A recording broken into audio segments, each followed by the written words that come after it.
ਸਤਿ ਸ਼੍ਰੀ ਅਕਾਲ। ਫਾਸਟ ਵੀ ਨਿਊਜ਼ ਦੇਖ ਰਹੇ ਸਾਰੇ ਦਰਸ਼ਕਾਂ ਦਾ ਸਵਾਗਤ। ਮੈਂ ਹਾਂ ਜਸਮੀਤ ਕੌਰ।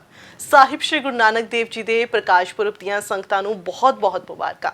ਗੁਰਪੁਰਬ ਦੇ ਇਸ ਪਵਿੱਤਰ ਦਿਹਾੜੇ ਦੇ ਮੌਕੇ ਤੇ ਪੇਸ਼ ਹੈ ਸਾਡੀ ਇਹ ਖਾਸ ਪੇਸ਼ਕਸ਼। ਵਾਹਿਗੁਰੂ ਵਾਹਿਗੁਰੂ ਵਾਹਿਗੁਰੂ ਵਾਹਿਗੁਰੂ। सतगुर नानक प्रगटिया मिटे धुंध जग चानण हुआ। जो कर सूरज निकलिया तारे छपे अंधेर पलुआ। वाहेगुरु वाहेगुरु वाहेगुरु। श्री गुरु नानक देव जी सिख धर्म के मोਢੀ ਸਨ ਤੇ ਆਪ ਦਾ ਪੰਜਾਬ ਦੇ ਇਤਿਹਾਸਕ, ਧਾਰਮਿਕ ਤੇ ਸਮਾਜਿਕ ਖੇਤਰ ਦੇ ਵਿੱਚ ਮਹੱਤਵਪੂਰਨ ਸਥਾਨ ਹੈ ਤੇ ਆਪ ਆਪਣੇ ਧਰਮ ਨੂੰ ਸਰਬ ਸਾਂਝਾ ਮੰਨਦੇ ਸਨ, ਜਿਸ ਕਾਰਨ ਗੁਰੂ ਨਾਨਕ ਦੇਵ ਜੀ ਹਿੰਦੂਆਂ ਦੇ ਗੁਰੂ ਤੇ ਮੁਸਲਮਾਨਾਂ ਦੇ ਪੀਰ ਕਹਾਏ। ਆਪ ਦਾ ਪ੍ਰਕਾਸ਼ 15 ਅਪ੍ਰੈਲ 1469 ਈਸਵੀ ਨੂੰ ਰਾਏ ਭੋਏ ਦੀ ਤਲਵੰਡੀ ਵਿਖੇ ਹੋਇਆ, ਜਿਸ ਨੂੰ ਕਿ ਅੱਜ ਕੱਲ੍ਹ ਸ਼੍ਰੀ ਨਨਕਾਣਾ ਸਾਹਿਬ ਦੇ ਵਜੋਂ ਜਾਣਿਆ ਜਾਂਦਾ ਤੇ ਮਾਤਾ ਤ੍ਰਿਪਤਾ ਜੀ ਦੀ ਕੁੱਖੋਂ ਪਿਤਾ ਮਹਿਤਾ ਕਾਲੂ ਜੀ ਦੇ ਗ੍ਰਹਿ ਵਿਖੇ ਆਪ ਦਾ ਜਨਮ ਹੋਇਆ ਤੇ ਦੇਸੀ ਮਹੀਨਿਆਂ ਦੇ ਮੁਤਾਬਕ ਗੁਰੂ ਨਾਨਕ ਦੇਵ ਜੀ ਦਾ ਜਨਮ ਕੱਤਕ ਦੀ ਪੂਰਨਮਾਸ਼ੀ ਨੂੰ ਮੰਨਿਆ ਜਾਂਦਾ ਹੈ। ਵਾਹਿਗੁਰੂ ਵਾਹਿਗੁਰੂ। कलकाती राजे कसाई धर्म पंख कर उड़ रिया। कूड़ अमावस सच चंद्रमा दिसै ना ही कह चढ़िया। वाहेगुरु वाहेगुरु। ਜਿਸ ਯੁੱਗ ਦੇ ਵਿੱਚ ਆਪ ਜੀ ਨੇ ਅਵਤਾਰ ਧਾਰਿਆ ਤਾਂ ਉਸ ਸਮੇਂ ਦੌਰਾਨ ਸਮਾਜ ਦੀ ਦਸ਼ਾ ਬਹੁਤ ਹੀ ਮਾੜੀ ਸੀ। ਰਾਜਨੀਤਿਕ, ਧਾਰਮਿਕ, ਸਮਾਜਿਕ ਤੇ ਆਰਥਿਕ ਹਾਲਾਤ ਬੇਹੱਦ ਨਾਜ਼ੁਕ ਸਨ ਤੇ ਉਸ ਸਮੇਂ ਦੇ ਰਾਜੇ ਮਹਾਰਾਜੇ ਜਨਤਾ ਦੇ ਨਾਲ ਦੁਰਵਿਵਹਾਰ ਕਰਦੇ ਸਨ ਤੇ ਧਾਰਮਿਕ ਖੇਤਰ ਦੇ ਵਿੱਚ ਪਾਖੰਡੀ ਸਾਧੂ ਸੰਤਾਂ ਆਦਿ ਦਾ ਅੰਧ ਵਿਸ਼ਵਾਸ ਤੇ ਪੂਰਾ ਬੋਲਬਾਲਾ ਸੀ। ਸਮਾਜਿਕ ਖੇਤਰ ਦੇ ਵਿੱਚ ਊਚ ਨੀਚ ਤੇ ਛੂਤ ਛਾਤ ਦੀ ਭਿਆਨਕ ਬਿਮਾਰੀ ਜਨਤਾ ਦੀ ਨਾੜ ਦੇ ਵਿੱਚ ਫੈਲ ਚੁੱਕੀ ਸੀ। ਵਾਹਿਗੁਰੂ ਵਾਹਿਗੁਰੂ। ਸ਼੍ਰੀ ਗੁਰੂ ਨਾਨਕ ਦੇਵ ਜੀ ਸ਼ੁਰੂ ਤੋਂ ਹੀ ਬਹੁਤ ਵਿਚਾਰਵਾਨ, ਗੰਭੀਰ ਤੇ ਦਿਆਲੂ ਸੁਭਾਅ ਦੇ ਸਨ ਤੇ ਘਰੋਂ ਕੱਪੜਾ ਤੇ ਅੰਨ ਲਿਆ ਕੇ ਗਰੀਬਾਂ ਦੇ ਵਿੱਚ ਵੰਡ ਦਿੰਦੇ ਸਨ। ਉਹਨਾਂ ਦੇ ਵਿੱਚ ਬੱਚਿਆਂ ਵਾਲੀਆਂ ਖੇਡਾਂ ਖੇਡਣ ਦੀ ਕੋਈ ਰੁਚੀ ਨਹੀਂ ਸੀ ਤੇ ਆਪ ਜੀ ਦਾ ਮਨ ਹਮੇਸ਼ਾ ਰੱਬ ਦੀ ਪ੍ਰਾਪਤੀ ਦੇ ਵੱਲ ਰਹਿੰਦਾ ਸੀ ਤੇ 7 ਕੁ ਸਾਲ ਦੀ ਉਮਰ ਦੇ ਵਿੱਚ ਆਪ ਨੂੰ ਪਾਠਸ਼ਾਲਾ ਵਿੱਚ ਪਾਂਦੇ ਦੇ ਕੋਲ ਪੜ੍ਹਨ ਦੇ ਲਈ ਭੇਜਿਆ ਗਿਆ, ਪਰ ਗੁਰੂ ਨਾਨਕ ਦੇਵ ਜੀ ਨੇ ਪਾਂਦੇ ਨੂੰ ਆਪਣੇ ਉੱਚਤਮ ਵਿਚਾਰਾਂ ਦੇ ਨਾਲ ਪ੍ਰਭਾਵਿਤ ਕੀਤਾ। ਇਸ ਤੋਂ ਬਿਨਾਂ ਆਪ ਨੇ ਫਾਰਸੀ, ਸੰਸਕ੍ਰਿਤ ਵੀ ਸਿੱਖੀ ਤੇ ਹਿਸਾਬ ਕਿਤਾਬ ਵੀ ਸਿੱਖਿਆ। ਵਾਹਿਗੁਰੂ ਵਾਹਿਗੁਰੂ।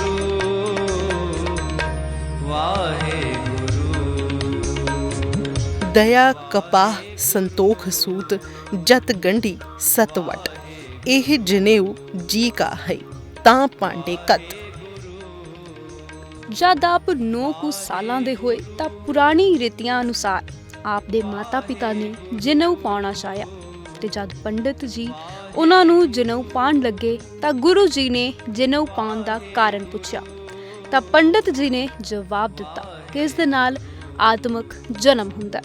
ਇਸ ਨੂੰ ਪਾਏ ਬਿਨਾਂ ਖੱਤਰੀ ਤੇ ਬ੍ਰਾਹਮਣ ਅਪਵਿੱਤਰ ਰਹਿੰਦੇ ਨੇ ਤੇ ਸੁਣ ਕੇ ਉਹਨਾਂ ਨੇ ਜਨੇਊ ਪਾਉਣ ਤੋਂ ਸਾਫ਼ ਨਾ ਕਰ ਦਿੱਤੀ ਤੇ ਦੱਸਿਆ ਕਿ ਉਹ ਅਜਿਹਾ ਜਨੇਊ ਪਾਉਣਾ ਚਾਹੁੰਦੇ ਨੇ ਜੋ ਦਇਆ, ਸੰਤੋਖ, ਜਤ, ਸਤ ਦਾ ਬਣਿਆ ਹੋਵੇ, ਜਿਹੜਾ ਨਾ ਤਾਂ ਜਲੇ ਤੇ ਨਾ ਹੀ ਮੈਲਾ ਹੋਵੇ।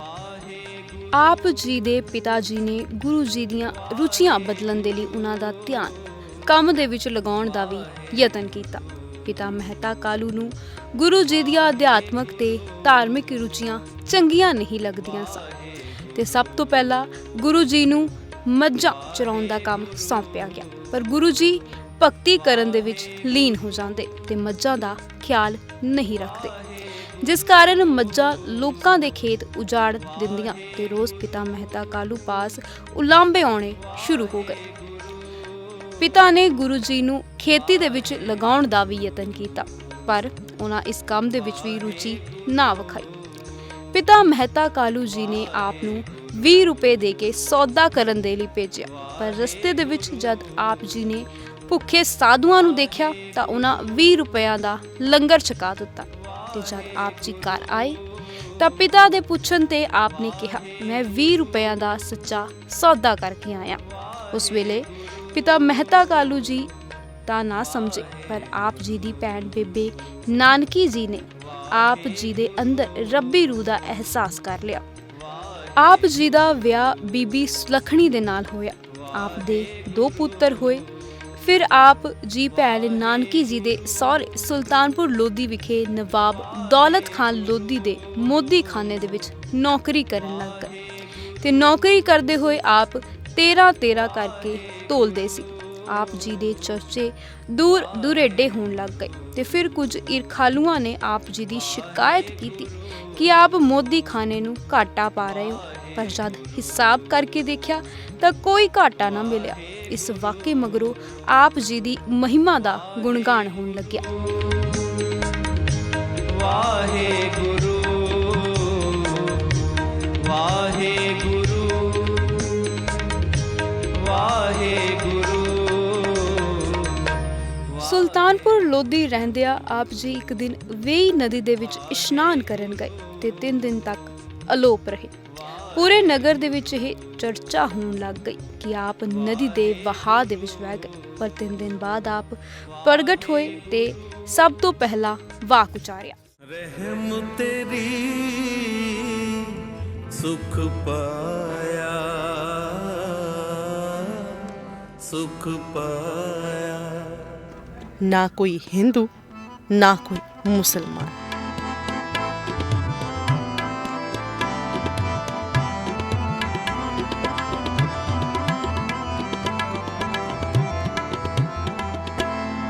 ਤੇ ਇਸ ਵੇਲੇ ਆਪ ਜੀ ਨੂੰ ਨਿਰੰਕਾਰ ਦੇ ਵੱਲੋਂ ਸੰਸਾਰ ਦਾ ਕਲਿਆਣ ਕਰਨ ਤੇ ਉਦਾਸੀਆਂ ਕਰਨ ਦਾ ਸੁਨੇਹਾ ਮਿਲਿਆ।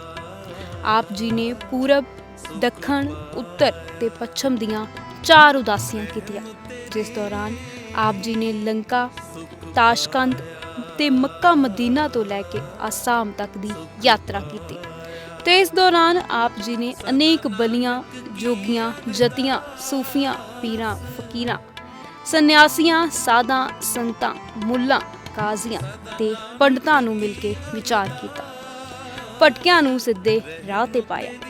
ਇਸ ਸਮੇਂ ਦੇ ਵਿੱਚ ਹੀ ਆਪ ਜੀ ਨੇ ਕਰਤਾਰਪੁਰ ਵਸਾਇਆ ਤੇ ਆਪ ਜੀ ਨੇ ਇੱਥੇ ਖੁਦ ਖੇਤੀਬਾੜੀ ਕੀਤੀ ਤੇ ਸਮਾਜ ਨੂੰ ਨਾਮ ਜਪੋ ਤੇ ਵੰਡ ਛਕੋ, ਕਿਰਤ ਕਰੋ ਦਾ ਸੁਨੇਹਾ ਦਿੱਤਾ। ਸੁਖ ਪਾਇਆ, ਸੁਖ ਪਾਇਆ। ਜਦ 1526 ਈਸਵੀ ਦੇ ਵਿੱਚ ਬਾਬਰ ਨੇ ਭਾਰਤ ਉੱਤੇ ਹਮਲਾ ਕੀਤਾ ਤਾਂ ਉਸ ਦੁਆਰਾ ਭਾਰਤ ਦੇ ਵਿੱਚ ਮਚਾਹੀ ਲੁੱਟ ਖਸੁੱਟ, ਕਤਲੇਆਮ ਤੇ ਇਸਤਰੀਆਂ ਦੀ ਮਾੜੀ ਦੁਰਦਸ਼ਾ ਦੇ ਵਿਰੁੱਧ ਆਵਾਜ਼ ਉਠਾਉਂਦਿਆਂ ਆਪ ਨੇ ਰੱਬ ਨੂੰ ਉਲਾਂਭਾ ਦਿੰਦਿਆਂ ਕਿਹਾ, ਇਤੀ ਮਾਰ ਪਈ ਕੁਰਲਾਣੇ ਤਹਿ ਕੀ ਦਰਦ ਨਾ ਆਇਆ। ਸ਼੍ਰੀ ਗੁਰੂ ਨਾਨਕ ਦੇਵ ਜੀ ਨੇ ਸਮਾਜ ਨੂੰ ਸਰਬ ਸਾਂਝੀਵਾਲਤਾ ਦਾ ਪਾਠ ਪੜਾਇਆ ਤੇ ਅੰਧ ਵਿਸ਼ਵਾਸ ਤੇ ਪਾਖੰਡ ਦੇ ਵਿਰੁੱਧ ਆਵਾਜ਼ ਚੁੱਕੀ। ਆਪ ਜੀ ਨੇ ਸਮਾਜ ਦੇ ਵਿੱਚ ਇਸਤਰੀ ਦਾ ਸਤਿਕਾਰ ਕਰਨ ਦੇ ਲਈ ਪ੍ਰੇਰਣਾ ਦਿੱਤੀ। ਸੁਖ ਪਾਇਆ, ਰਹਿਮ ਤੇਰੀ ਸੁਖ ਪਾਇਆ। ਆਪ ਜੀ ਇੱਕ ਮਹਾਨ ਕਵੀ ਵੀ ਸਨ ਤੇ ਆਪ ਜੀ ਨੇ ਜਪਜੀ ਸਾਹਿਬ ਦੀ ਰਚਨਾ ਕੀਤੀ ਤੇ 19 ਰਾਗਾਂ ਦੇ ਵਿੱਚ ਬਾਣੀ ਰਚੀ, ਜੋ ਕਿ ਸ੍ਰੀ ਗੁਰੂ ਗ੍ਰੰਥ ਸਾਹਿਬ ਜੀ ਦੇ ਵਿੱਚ ਦਰਜ ਹੈ। ਅੱਜ ਦੇ ਸਮੇਂ ਦੇ ਵਿੱਚ ਗੁਰੂ ਨਾਨਕ ਦੇਵ ਜੀ ਦੇ ਵੱਲੋਂ ਦਿੱਤੀਆਂ ਸਿੱਖਿਆਵਾਂ ਤੇ ਚੱਲਣ ਦੀ ਬਹੁਤ ਲੋੜ ਹੈ, ਕਿਉਂਕਿ ਜਿਨ੍ਹਾਂ ਕੁਰੀਤੀਆਂ ਦਾ ਖੰਡਨ ਗੁਰੂ ਸਾਹਿਬ ਨੇ ਕਈ ਸੌ ਸਾਲ ਪਹਿਲਾਂ ਕੀਤਾ ਸੀ, ਉਹ ਅੱਜ ਵੀ ਸਮਾਜ ਦੇ ਵਿੱਚ ਪੈਰ ਪਸਾਰ ਰਹੀਆਂ ਨੇ।